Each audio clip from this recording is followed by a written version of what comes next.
Hi, I'm Sarah Borders with Benefits Compliance Solutions. Today I want to talk about ICHRAs, or Individual Coverage HRAs.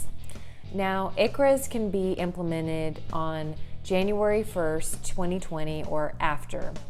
And basically what an ICHRA is it allows an employer to set up an HRA, a special type of HRA that can reimburse individual health insurance premiums.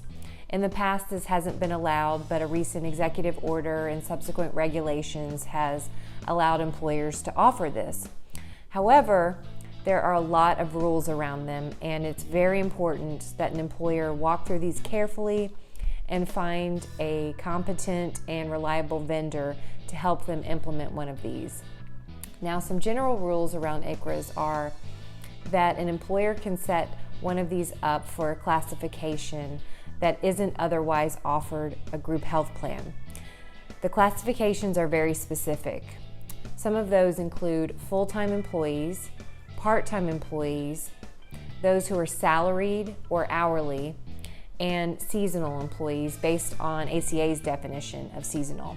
There are others as well, but these are the main ones. So this means, in other words, that you can only have a classification of full-time people or part-time people or salaried or hourly people for an ICHRA.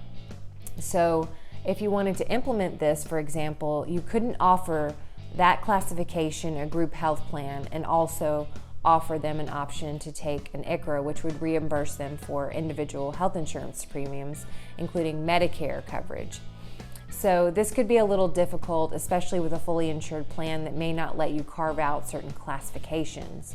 It may work better with a self-insured plan or a carrier that allows this.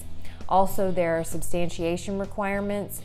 In other words, they have to substantiate and attest to the fact that they have enrolled in individual health insurance coverage or Medicare coverage or supplement.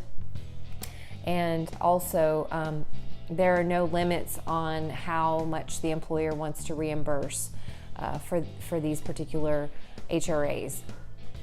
Also, this is considered minimum essential coverage under healthcare reform, but there are additional parameters to make sure that it also meets minimum value and affordability standards for employer mandate purposes. And lastly, there are minimum requirements for size of classifications. So, for example, if you have 100 or less employees, you have to have 10 or more employees in a certain classification. So, for example, if you're going to pick that you want to have hourly employees offered an ICHRA instead of being offered a group health plan, then you'd have to have 10 employees or more in that classification. And you couldn't make up a classification that's not based on one of the allowed classes. So I'm going to go through this a lot more in my blog. It's really technical, and hopefully this will help you understand ICHRAs and how to talk about them to your clients and to your prospects. Thanks so much for watching. Have a wonderful week.